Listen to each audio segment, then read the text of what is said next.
Hello all, welcome to our YouTube channel civil step Himachal. आप सब लोगों का स्वागत है हमारी स्पेशल सीरीज़ में, जिसमें हम लोग डेली बेसिस के ऊपर जो इंपॉर्टेंट हाइलाइट्स हम लोगों को अलग अलग न्यूज़पेपर्स में देखने को मिलती है, जिनमें मेनली है the Hindu, Indian express, Tribune और उसके साथ साथ दिव्य हिमाचल, उनके बारे में हम लोग डिस्कस करते हैं। तो आज है 20 मार्च और आज हम लोग देखेंगे कि अलग अलग न्यूज़पेपर्स में कौन कौन से जो इंपॉर्टेंट न्यूज़ हैं उनके ऊपर हम लोगों ने अपना ध्यान केंद्रित करना है।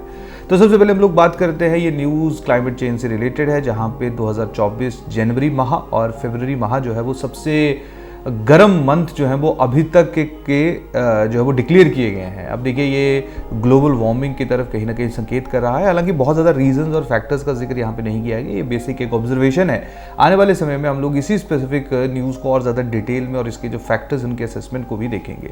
तो यहाँ पे बेसिकली आप लोग देख सकते हो कि जनवरी और फरवरी में जो वो कितना कितना टेम्परेचर जो इंक्रीज़ हुआ। जैसे जनवरी 2024 का जो एवरेज टेम्परेचर है दैट इज़ 13.14 डिग्री सेल्सियस, और इससे पहले जो सबसे गर्म जनवरी मंथ डिक्लेयर किया गया था वो था 2020 जनवरी, जो 13.02 डिग्री सेल्सियस था। तो इस तरह के जो बेसिक डाटा है जनवरी और फरवरी से रिलेटेड, वो हम लोगों को जो स्पेसिफिक न्यूज़ में देखने को मिलेगा। तो आप लोग यहाँ पे चार्ट्स देख सकते हो, मैप देख सकते हो, जिनके जरिए बताया गया है कि किस तरह से अलग अलग मंथ्स में अलग अलग कंट्रीज, अलग अलग एरियाज़ में कितना कितना टेम्परेचर जो है वो जनवरी और फरवरी मंथ में जो है वो रिकॉर्ड किया गया है। क्लियर? तो ये न्यूज़ अगेन फैक्चुअल सी न्यूज़ है, इसको बस ऑब्जर्वेशन के लिए आप लोग पिक कर सकते हो।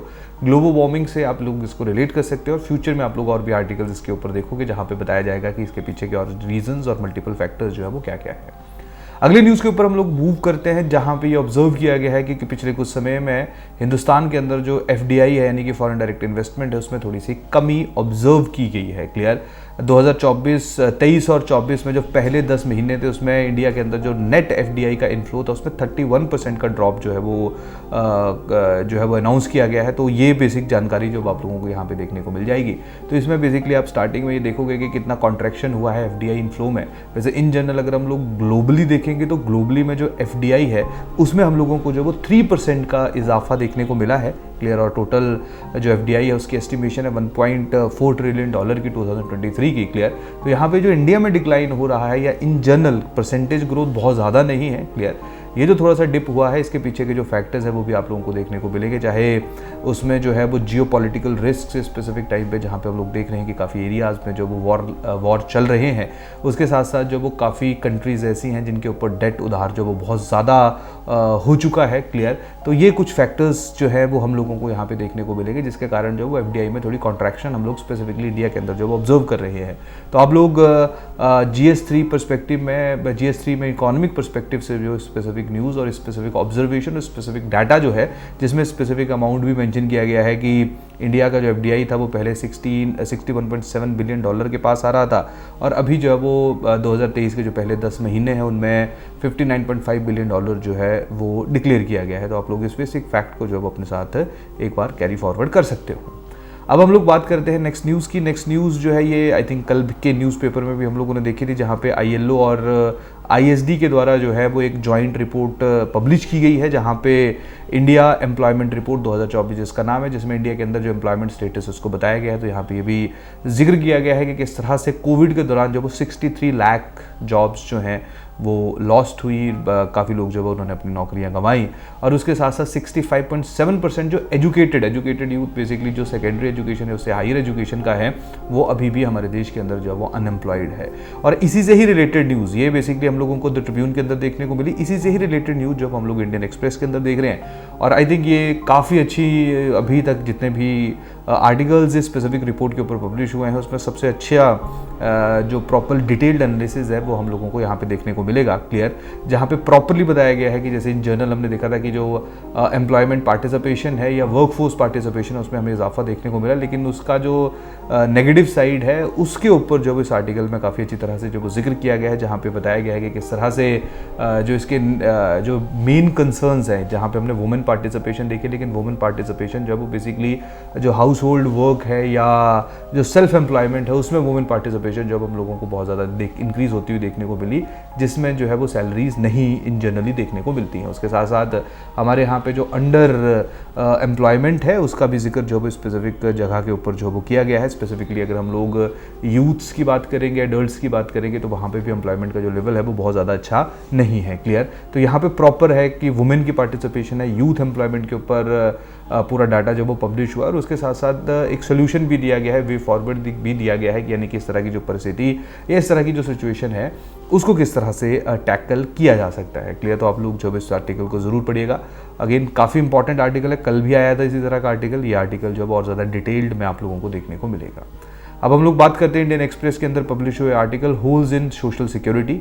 तो ये बेसिकली जो है सोशल सिक्योरिटी जो ह्यूमन राइट है, United nation declaration of human rights में जिसको ह्यूमन राइट जो वो डिक्लेयर किया गया है, क्लियर, उसके ऊपर इंडिया के अंदर क्या क्या स्टेटस है उसका जिक्र जो है हम लोगों को यहाँ पे होता हुआ देखने को मिलेगा। तो आप लोगों को इस आर्टिकल को पढ़ने के बाद जितनी भी स्कीम्स हैं, चाहे हम लोग उज्ज्वला स्कीम की बात करें, चाहे हम लोग MG नरेगा की बात करें, क्लियर, उनका प्रॉपर जो असेसमेंट है वो आप लोगों को यहाँ पे देखने को मिलेगा। स्टेट गवर्नमेंट्स की कुछ स्कीम्स है जहाँ पे स्पेसिफिकली वुमेन के लिए, जैसे हिमाचल प्रदेश के अंदर भी आप लोग देख रहे हो कि वुमेन के लिए 1500 रुपया जो है वो सरकार के द्वारा दिया जा रहा है, दिल्ली सरकार के द्वारा दिया जा रहा है। क्लियर? तो पूरे नेशनल लेवल के ऊपर। उसके साथ साथ 2019 में जो कांग्रेस पार्टी के द्वारा एक स्कीम लॉन्च की गई थी, क्लियर, या अनाउंस की गई थी पोर्टफोलियो के अंदर, उसका जिक्र, और हमारे अलग अलग प्रदेशों में जो डिफरेंट स्कीम्स सोशल सिक्योरिटी को इंश्योर करने के लिए शुरू की गई हैं। तो काफ़ी ज़्यादा कॉम्प्रिहेंसिव आर्टिकल है जो आप लोगों को काफ़ी अच्छी इन्फॉर्मेशन, काफ़ी अच्छा डाटा जो है वो देगा कि कहाँ कहाँ पे किस किस तरह की स्कीम जो है हम लोगों को देखने को मिल रही हैं। उसके बाद नेक्स्ट न्यूज़ जो है आई थिंक ये काफ़ी इंपॉर्टेंट, काफ़ी रेलेवेंट न्यूज़ है, इसको जो है वो आप लोग ज़रूर पढ़िएगा। ये जनरल स्टडीज़ पेपर 2 में इंटरनेशनल रिलेशन से संबंधित न्यूज़ है। हालांकि ये न्यूज़ है preventing A China Taiwan conflict. Clear? हालांकि हमारा जो मेन ध्यान रहता है वो इंडिया और दूसरे देशों के रिलेशंस के ऊपर रहता है, रेदर देन हम लोग इंटरनेशनल कम्युनिटीज़ के रिलेशंस को ज़्यादा असेस करें, लेकिन फिर भी इसका जो इंटरनेशनल रिलेशंस है दो देशों के बीच में उसका इंपैक्ट जो इंडिया के ऊपर पड़ता है। और ये जो पूरे का पूरा आर्टिकल है बेसिकली इंडियन पर्सपेक्टिव से ही लिखा गया है। इंडियन पर्सपेक्टिव से लिखने का मतलब क्या है कि जहाँ पे ताइवान जो है वो किस तरह से इंडिया के लिए इस स्पेसिफिक समय में, स्पेसिफिक टाइम पे जो वो इंपॉर्टेंट हो चुका है। और 2001 से लेके अभी तक ताइवान के साथ हमारा जो ट्रेड है वो 7 गुना हो चुका है। तो ताइवान कहीं ना कहीं हमारे लिए बहुत ज़्यादा इंपॉर्टेंट है। और कल को अगर हम लोग देखें कि चाइना और ताइवान के बीच में युद्ध छिड़ जाता है, क्लियर, तो वो इंडिया के लिए और ओवरऑल ग्लोबल इकॉनमी के लिए जो वो बहुत ज़्यादा नुकसानदायक होगा। और 10% ऑफ द ग्लोबल इकॉनमी जब उसके ऊपर डायरेक्टली उसका इम्पैक्ट पड़ेगा। तो बेसिकली इन जनरल बहुत सारे देश भी इसको अफोर्ड नहीं कर सकते, लेकिन हम तो बिल्कुल नहीं कर सकते क्योंकि हम चाइना के ऊपर भी बहुत सारी चीज़ों के लिए डिपेंडेंट है। स्पेसिफिकली अगर हम लोग फार्मास्यूटिकल्स की बात करें, हम लोग इलेक्ट्रॉनिक्स गुड्स की बात करें, तो मैक्सिमम जॉब अभी भी चाइना से ही आ रही हैं। तो कहीं ना कहीं ये जो फुल फ्लेज्ड अगर वॉर दोनों के बीच में हो रहा है, ये दोनों की जो सिचुएशंस खराब हो रही है, तो वो इंडिया के लिए जो वो कहीं ना कहीं अच्छा नहीं रहेगा। तो बेसिकली पूरे का पूरा जो आर्टिकल है ये इंडिया के पर्सपेक्टिव से ही दिया गया है और उसके साथ साथ इंडिया को क्या करना चाहिए ये भी इस आर्टिकल में लिखा गया है। तो आप लोग जो इस आर्टिकल को जरूर पढ़िएगा, काफ़ी अच्छा क्वेश्चन जो है वो आप लोगों को काफ़ी अच्छा आर्टिकल जो है आप लोगों को ये देखने को मिलेगा। इसके साथ साथ नेक्स्ट आर्टिकल हम लोग इंडियन एक्सप्रेस में मूव कर रहे हैं। देखिए इंडियन एक्सप्रेस पर्सनली मैं हमेशा आज सजेस्ट करता हूँ, किसी ज़माने में नो डाउट हिंदू ज़्यादा रिकमेंड किया जाता था। इंडियन एक्सप्रेस में चीज़ें काफ़ी डिटेल्ड होती हैं और वो कहीं ना कहीं जो हमारा एग्जाम पर्सपेक्टिव है उसकी नीड को काफ़ी बेटर तरीके से जो है वो एड्रेस करती हैं। क्लियर? तो इंडियन एक्सप्रेस के अंदर जो है वो भी आप लोगों ने देखा कि कुछ समय पहले पाकिस्तान के जो फॉरेन मिनिस्टर हैं मोहम्मद इशकदर, उनके द्वारा जो है वो ये कहा गया था कि इंडिया के साथ जब हम लोगों को जो ट्रेड रिलेशंस हैं उनको रिज्यूम करना चाहिए, उनके ऊपर जो हम लोग विचार विमर्श कर रहे हैं या करेंगे। क्लियर? तो उसी के ऊपर जो है वो सी राजा मोहन जी के द्वारा जो ये आर्टिकल लिखा गया है, जहाँ पे प्रॉपर कंपैरेटिव एनालिसिस है कि किस तरह से जो है वो 2003-04 से लेकर 2018-19 में हमारा और पाकिस्तान के बीच का ट्रेड है। और इन जनरल अगर आप लोग दोनों के ट्रेड को देखोगे तो बैलेंस ऑफ ट्रेड जो है वो हमारा इंडिया के फेवर में पॉजिटिव है। क्लियर? लेकिन पिछले कुछ सालों में हम लोगों ने देखा है कि अभी भी हम लोग चीज़ें तो एक दूसरे की, स्पेसिफिकली पाकिस्तान यहाँ की चीज़ें तो यूज़ कर रहा है, लेकिन वो डायरेक्टली यहाँ से नहीं खरीद रहा है, वो दूसरे रास्ते से होकर जब वो पाकिस्तान में पहुँच रही है, जिसके कारण उनकी जो कॉस्ट है वो बहुत ज़्यादा इंक्रीज़ हो रही है। तो अल्टीमेटली जो नेगेटिव साइड है या नेगेटिव इम्पैक्ट है इस ट्रेड को रुकने का, वो पाकिस्तान के ऊपर जो वो कहीं ना कहीं ज़्यादा, इसलिए पाकिस्तान की तरफ से जो वो डिमांड आ रही है। लेकिन इस टाइम पे इंडिया जो एक ऐसी सिचुएशन में है जहाँ पे कहीं ना कहीं जो उसको जो है उतने ज़्यादा ट्रेड की आवश्यकता नहीं है पाकिस्तान के साथ जितनी पाकिस्तान को है।